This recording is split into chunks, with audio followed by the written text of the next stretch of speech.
Hello and welcome to Pet Style Health and Wellness. Now today we're at the Center for Specialized Veterinary Care right here in Long Island, and today's topic is nutrition. We all love to give special treats to our cats and dogs, but before you slip that treat under the table, you should realize you may be harming your pet. Not only could you be harming their nutrition, you could rack up hundreds of dollars in veterinary bills. Nobody wants to see that. So we're going to go inside, we're going to talk to Dr. Diane Levitan, and she's going to give us the lowdown, the scoop on the do's and don'ts for feeding your cats and dogs their special treats. Dr. Levitan, so good to see you as always. Over the past decade, we've become a nation obsessed with nutrition, the low-carb diet, the Atkins diet. How much should we impose that type of dieting onto our pets? In some instances, we find that the low-carbohydrate diets are a lot healthier, but you really need a good balance. Now, when I go to the pet store and not the vet, I will see pet foods in there that say veterinarian recommended. You know, there are ways to tell if foods are acceptable, but when you see veterinarian recommended, it doesn't mean very much. It only takes one veterinarian to recommend it. When you're label shopping, how important is it to read the labels, and what should you be looking specifically for? If you try to look at the label here, the ingredients can be so confusing because the ingredients are there by weight. So yes, they're listed in order of how much there is, but it's by weight.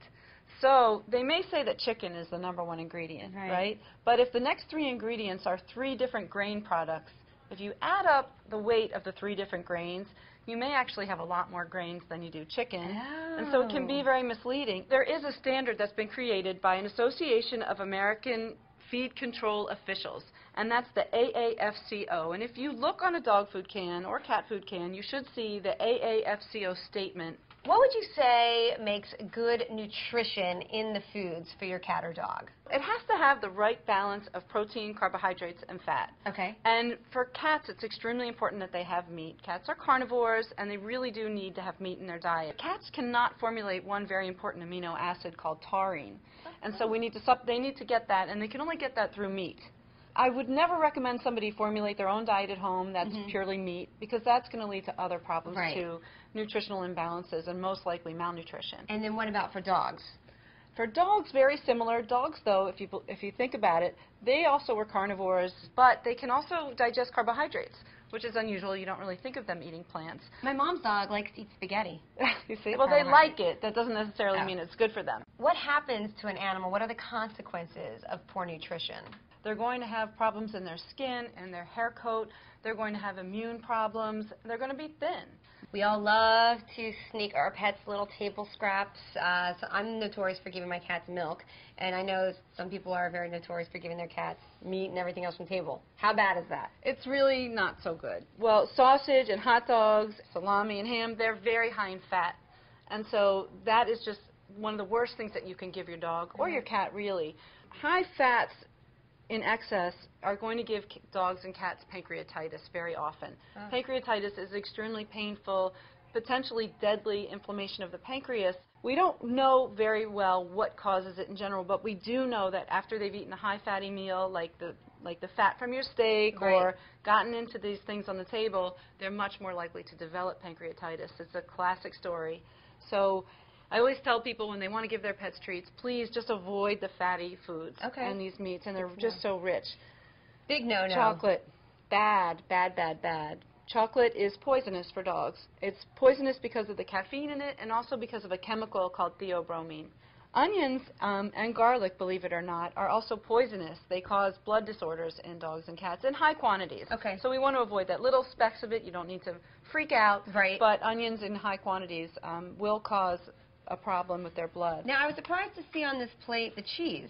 Cheese, again, cheese is a dairy product. They're not, dogs don't have lactose. You know, if you get Lactaid milk and Lactaid cheese, then you can give it to them because they don't have the enzymes to digest milk and cheese as they get older. Only when they're puppies. Same with cats. That's why we don't recommend it. A couple things really that are not on this plate are raisins and grapes. And those are things that I think a lot of people don't realize are poisonous.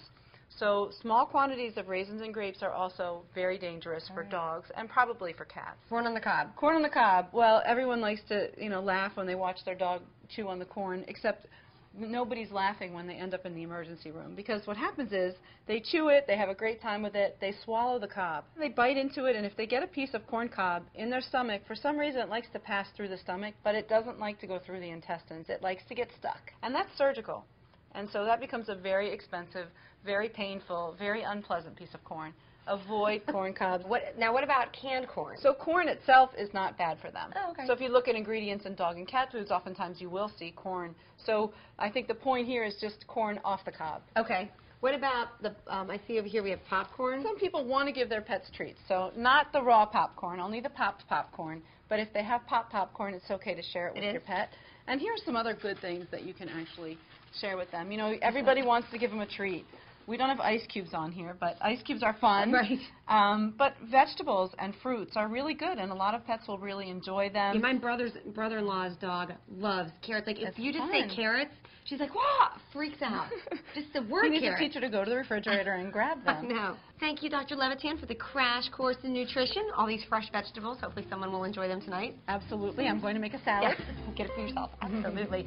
And again, thanks for joining us. Remember how important pet nutrition is. If you have any doubts whatsoever about your cat or your dog's nutrition, certainly consult your veterinarian. It's important stuff. Got to follow it.